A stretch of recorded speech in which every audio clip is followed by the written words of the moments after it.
France, hein, toutes trois grandes agglomérations françaises qui se regroupent pour acheter des bennes à ordures avec l'objectif d'avoir des bennes à ordures à hydrogène.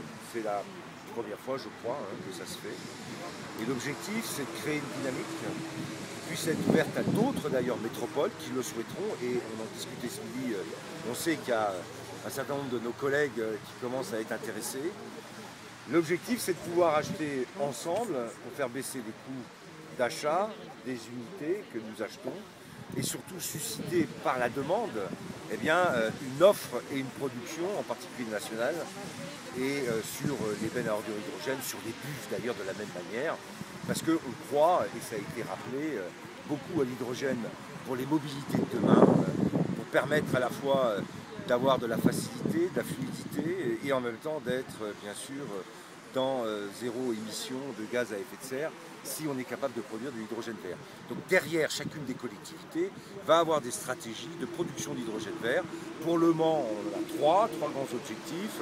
L'électrolyse bien sûr qui va se mettre en place et qui sera probablement avec un lien avec les fours tels que nous les avons aujourd'hui avec les déchets, l'Uvette comme à Dijon. On aura aussi la perspective du chanvre avec de la gazéification. Ça serait une première en France. Et je crois qu'en Europe, il ne doit pas y en avoir beaucoup non plus. Et puis, troisième point, c'est le solaire, c'est-à-dire l'excédent d'électricité l'été produit par les panneaux photovoltaïques. Aujourd'hui, au Mans, on va dépasser 20 hectares d'ici 1 an à peu près.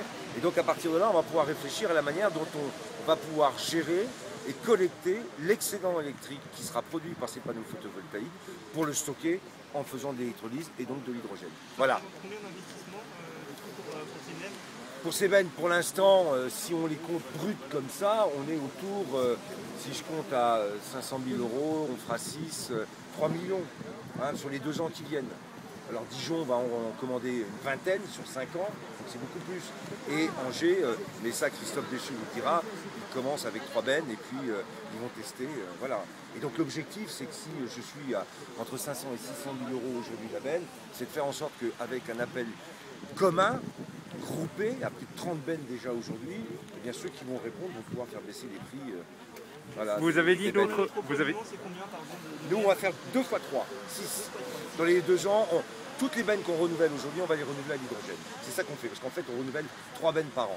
Et donc, on a décidé d'enclencher le processus de renouvellement avec l'hydrogène. Vous avez dit que d'autres collectivités pourraient vous rejoindre, oui. Lesquelles? Alors lesquels, je laisserai chacun s'exprimer, mais je crois qu'on ne le dira pas, parce que les maires qui ont été contactés, en particulier parce que le maire de Dijon et le maire d'Angers venaient ici au Mans, bon, ils ont eu quelques contacts, je les laisse le dire s'ils le souhaitent ou pas d'ailleurs. Voilà. Mais on sait que ça intéresse. C'est un vrai pari? Non, personnellement non. Moi j'avais des contacts avec Christophe Béchu, il l'a dit, et puis avec François Rebsamen, je leur ai proposé de faire ce groupement d'achat, ils ont dit oui. Après, j'ai eu 2-3 contacts. Voilà, 2-3 contacts. Pour l'instant, qui ne sont pas finalisés, mais 2-3 contacts. C'est une première, c'est un vrai pari ou alors c'est un pari. L'industrie est prête à suivre derrière? Ça, ben, on espère. En tout cas, les collectivités, elles plutôt, sont au rendez-vous. Maintenant, il faut qu'on soit capable d'avoir de l'offre derrière et on souhaite bien sûr qu'il y ait une offre française qui se crée et qui nous permette de pouvoir acheter des bus, des bennes à ordures hydrogène produites en France, bien sûr. Bien sûr. Vous rejoignez ce groupement, c'est un premier pas pour vous avec 3 bennes dans un premier temps? La décision de Stéphane Le Foll, de la ville, de l'agglomération du Mans, de développer l'hydrogène, elle nous parle. Et on a fait le choix, nous, aujourd'hui, pour nos bus, d'aller vers le biogaz. On avait des doutes sur les bennes à ordures ménagères et on a été vraiment convaincus, à partir du moment où le Mans y allait avec Dijon, que ça valait le coup que nous aussi, on entre dans la danse, qu'on s'y mette à plusieurs. Il y a un enjeu industriel fondamental pour notre pays. Il y a dans ce domaine un pari audacieux, mais qui est plein de promesses compte tenu de ce que l'hydrogène pourrait permettre demain.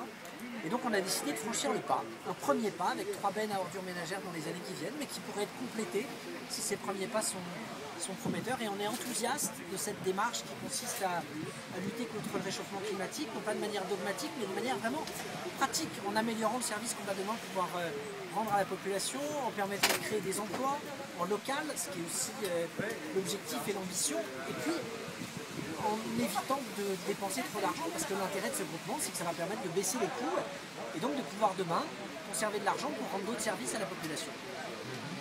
Vous savez quelle économie vous réalisez à peu près du coup en vous mettant en commun là?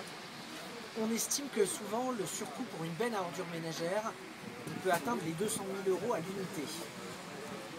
Si on les achète par plusieurs, ce surcoût diminue. Et si effectivement on est sur une commande de plusieurs dizaines, on doit sans doute être capable de diviser par 2 le surcoût avec lequel on se retrouve. En plus, cet appel d'offres, il va nous donner une visibilité pour pouvoir toucher des subventions de l'ADEME, dont le siège est à Angers, mais aussi potentiellement demain, on espère, de la région ou d'autres partenaires, ce qui viendra évidemment s'ajouter encore au fait de réduire ce gap entre le prix catalogue, si j'ose dire, et ce que demain les contribuables auront à financer. Et puis, 3 premiers. Et à Angers, vous avez quand même un grand producteur de poids lourds.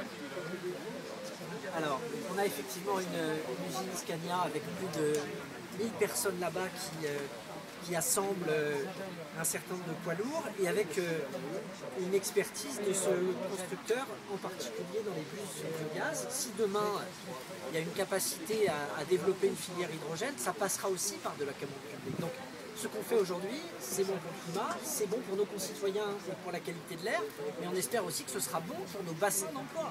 Parce qu'on est convaincu que si plusieurs collectivités sont capables d'aller initier des commandes publiques et de lancer un mouvement, ça permettra de pouvoir générer davantage de retombées industrielles. Et c'est aussi un symbole. C'est un symbole qui est de maire de gauche et un maire de droite pour montrer que ce n'est pas une histoire d'idéologie, c'est vraiment le pari de l'avenir dans tous les sens du terme. Et on va essayer de faire en sorte demain d'être rejoint par des villes. On a déjà eu des coups de fil en faisant savoir qu'on allait faire cette conférence de presse. J'en ai eu un dans la voiture en venant, de quelqu'un qui m'a dit « t'aurais dû me prévenir plus tôt ». Et donc on va regarder dans les jours qui viennent si on n'a pas la possibilité de passer de 3 à 4 à 5 à 6 avec des villes d'une certaine taille qui permettent de massifier la commande et de renforcer le caractère vertueux de cet appel d'offres. Et justement, quelle ville? Des villes de la région? Non, dans la région on a à peu près fait le plein. On est déjà à 2 capitales départementales sur 5. C'est pas mal pour une innovation. Non, des villes qui pourraient venir de l'Est, de la Normandie, du Sud ou d'ailleurs.